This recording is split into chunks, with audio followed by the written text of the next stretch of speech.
Hello YouTube. This is a continuation of my Leprechaun series. I did the first one but it was like 9 minutes long, so I'm just going to do a really quick review for the rest of them. And I found this really awesome piece of music from the third movie, so I might play that in the background in a minute, because you can't really take it, I don't know how anyone can take the Leprechaun series seriously when they've got music like this in there. But yeah, we are starting from Leprechaun 2. And like I said before, all mine have the same cover and it looks so good. But yeah, this is Leprechaun 2. I think this is probably the worst one of all of them, and that's saying something, especially for those of you that have seen number 4. But yeah, basically, this is a really simple plot. I honestly don't know how they stretched this into an hour and a half. Like, I don't know how long it goes on for. 85 minutes this goes on for. It's worth maybe 5 minutes. And I did have to force myself to watch them, but sod it, I bought it, so I'm going to watch it. Yeah, so this one came out in '94, so this one came out a year after the next one. They all pretty much came out a year after each other. And this one follows the lives of Cody and Bridget. You can see Bridget there. And basically what happens is it opens up in olden times, maybe a few hundred years ago, and the Leprechaun wants a maiden to become his bride. He finds said maiden and enlists the help of her dad to win her heart, and the dad refuses to let his daughter marry him, so because she'll become like an evil looking, disgusting, horrible leprechaun type hybrid thing, and just basically have these kids which are like a litter of demonic, I don't know, it was gross when he was talking about it.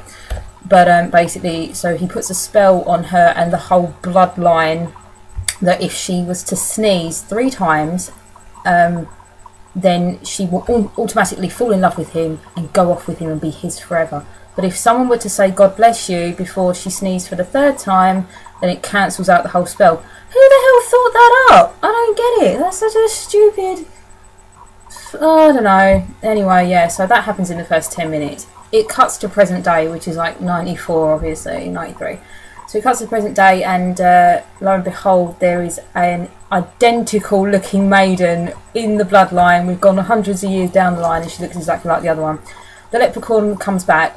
I don't quite remember how he gets resurrected in this one. I don't think it was very spectacular, because I can't even remember it, and I've seen this quite a few times. But yeah, so basically she has a fight with her boyfriend, and the leprechaun comes to her house and makes her sneeze, and she becomes his bride forever, except that the boyfriend kind of is there when all this kicks off, and the leprechaun shows up and he tries to save his girlfriend from becoming some demonic bride of hell, and the police come and they think that he did it. They think that he's hurt her and that she's gone missing, so he runs off and he tries to find her and stop the leprechaun. He has a pretty good reaction for the fact that he's now discovered that leprechauns exist. I mean, I don't think anyone actually gets quite scared or anything. They look surprised for about 2 seconds and that's about it. So basically the whole film is him running around trying to find his girl. He enlists the help of some guy who's some greedy alcoholic dude, and I think he ends up with a gold piece. I think when they were scuffling in her house when the leprechaun took her, he got hold of a gold piece, if I remember rightly, and he gets 3 wishes. And yeah, the film's kind of, there's not much else to say about it really. I don't really think I can give any more of a plot for you, because there is no plot. That's the plot, is that she ends up in a lair, and the whole film, it cuts back to her every now and again trying to get out of the lair, and she can't, but she doesn't really do anything. She just wanders around for a bit, like 5 minutes here and there. Cuts back to the leprechaun doing his thing, showing up every now and again to do some leprechaun-y Irish puns, and yeah, it just focuses on the guy running around with his mate, just kind of going, we need to find her, we have to find her and get her back, there's a leprechaun, and that's pretty much it for an hour and a half. And then in the end they do get her back. Of course they get her back. If they didn't, there'd be no more Leprechaun series, but yeah, that's pretty much it. Okay, on to Leprechaun 3. Now this is a personal favourite of mine, because I find this the one that's got the most sort of plot development, if there is any plot development in these. But yeah, basically this was made in 95. This was the first one to go directly to video. The others had a theatrical release, and I'm not surprised after the second one that they pulled the 3rd one from the cinema, even though this one probably deserved to be in the cinema more than the second one. But yeah, basically this one's in Vegas. Of course it is. So this one is Now this one at the beginning, this is the one I don't understand. Okay, there are no rules to the Leprechaun world, really. There are some, but there aren't any that you can stick to. You can change them around, but there are no rules to the resurrection. So he gets resurrected in really strange, really unexplained ways. This one, he shows up in a pawn shop. Some guy brings him in, and he's all dishevelled, like he's obviously gone through some sort of... You know, like they do that thing in movies where someone's got, like in the beginning of Jumanji, when the little kids have obviously played the game and they're burying it, and then they sort of say cryptically, "Oh my God," and they're all acting like it's a thing. And obviously we watch the movie and we wonder why, and then we realise why they were so sort of relieved to get rid of it at the beginning. We're like, oh right, that they obviously had a similar experience. This guy comes in all dishevelled, and he's got a statue that looks like... It's like the Leprechaun had a Han Solo moment and was frozen in carbonite. He's just a grey statue Leprechaun with a great big necklace, like a ruby necklace. God knows where that came from. That wasn't mentioned in all the other movies. So he brings him into the pawn shop and basically just kind of gives him. He just wants to get rid of this statue of the Leprechaun. And then he freaks out laughing when he finally sort of passes ownership along. And we're like, ho-ho, obviously, you know, this Leprechaun brings bad luck. So what happens is that the guy takes the necklace off, and in this movie, Clover's... I don't know if Clover's mean anything, but in this movie, the necklace basically keeps him a statue, takes the necklace off, he comes back to life, and from then on, if you show him the necklace or put it up, it's kind of like, you know, it's kind of like a cross to a vampire. So, you know, it wards him off.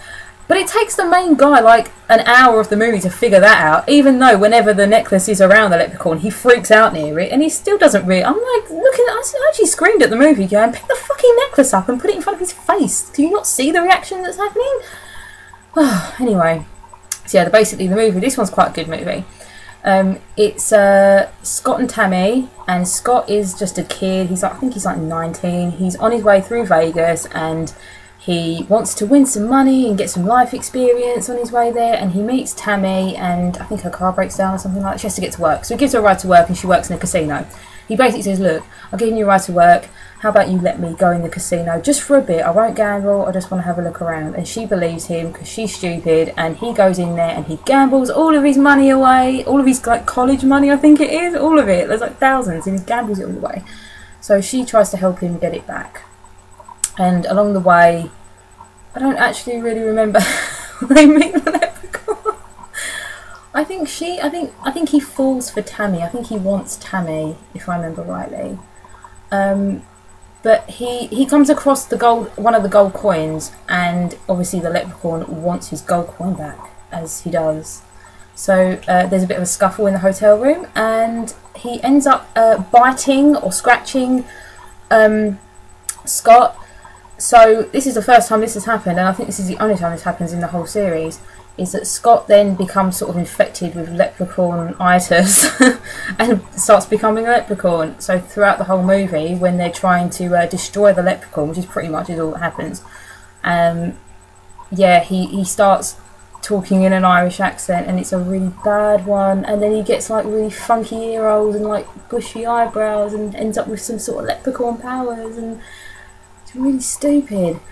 But the interesting parts of the movie, which is what makes it kind of good, is the fact that the gold coin gets passed around from different people in the casino, and it gets passed to a guy who's a magician, and they all get wishes. They get like 3 wishes. So, so the guy, the casino guy, he's like a magician, and he wants to be the best magician ever. There's a girl that works there, a woman that works there, who wants to look really young, and she's actually got the best thing in the whole movie. She wishes to look really young and be all perky and whatnot. And then obviously the wishes all go wrong, because they do, that's what happens.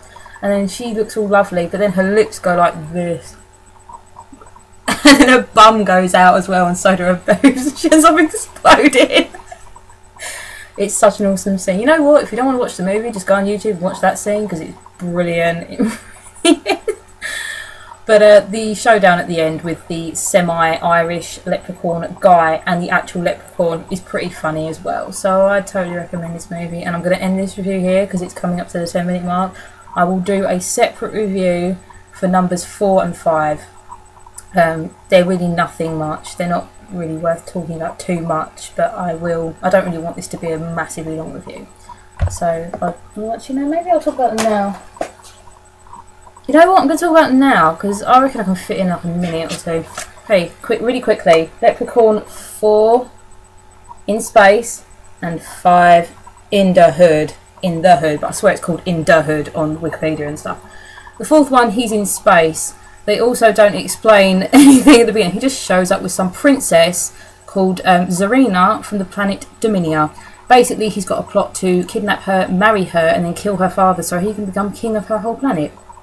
This obviously doesn't work out very well, as like in Aliens, when they send in the grunts, like a big team of soldiers, come in, save the princess, kill the leprechaun. And actually one of the funniest moments in this whole series is that when they kill the leprechaun and blow him up with a grenade, one of them then takes a piss on him and gets possessed through his dick.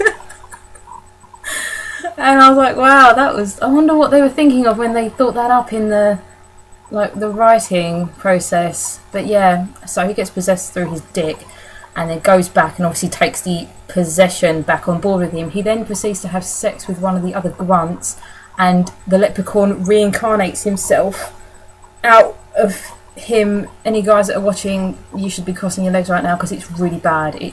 Oh my god, even I was crossing my legs, and I definitely don't have a dick.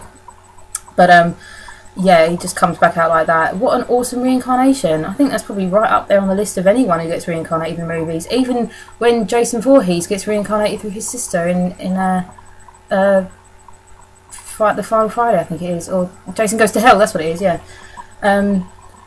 So yeah, that's pretty much the whole movie, is that he just picks off the grunts one by one. That's the whole movie. The princess is freaking annoying. She should have died right at the beginning. Just don't worry about it. Just skip her part. She's fucking annoying as hell. That's the whole movie. He just kills loads of different space soldiers, and then that's it. And then they leave the planet, which is pretty much what happens at the end of anything. Even in the Critter movies, they had a space one. I might do a Critters review, by the way, because I have the collection and they're way more interesting than this series. This is probably really boring, these reviews. Okay, number 5, In the Hood. Nothing happens in this. Ice-T's in it. There's a bunch of different, I think, actual real-life rap artists in it, playing the 3 guys. It's set in the ghetto. They're all gangsters, apparently. That's what this movie wants us to believe. And there's a magic flute in this one. It's not a gold coin, I don't think. It's a magic flute. 3 guys want to become really famous rappers. They want to be like proper, full of girls and money. They go to the local big-time gangster guy who happens to be Ice-T. They look at his leprechaun statue, which appears in this movie for some reason. 3 and 5, I don't know why. They steal his magic flute. And yeah, they start getting really famous because they've stolen the leprechaun. Well, Ice-T's magic flute. That's why he got all his money and his fame and whatever, because he had a magic flute. And whenever the guy plays it, it's kind of like Sucker Punch, where she thinks she's having a battle, but she's really dancing, but we never see it. And then when she finishes, everyone looks at her and they're like, "Wow, he plays the flute." And then everyone just sort of draws themselves to him. They think that he's really great, and he's just something. He literally just goes like this every single time he pulls the flute out, and it takes him about 6 times to realise that the flute is what's making people look at him. He literally just. I'll just grab this. Oh yeah. He literally goes like this every time. He just kind of standing around. He remembers he's got the flute on him. Like, this is like the 4th time by the. So goes. Plays it, and then all these people just look at him and go for like a couple of minutes, and then he puts it down and goes, "Why are you all looking at me?" It takes him so many times to realise that that's what's doing it, and it's fucking obvious that's what's doing it, you silly twat. So anyway, yeah, that's the whole movie. Plays a few times, they get a little bit famous. The leprechaun comes after them, they evade him as much as possible, and then there's a big showdown at the end, which is not really a big showdown. That's the movie. It's shit. I really wouldn't recommend that one. That was the one I couldn't even sit through. That took me like 2 days to watch. It was awful. But yeah, I have a feeling these reviews are really boring, but in case you wanted to know what the films were even about in general, I hope I've answered at least a few questions. So I'm going to stop this now. Thank you for watching if you did. Bye.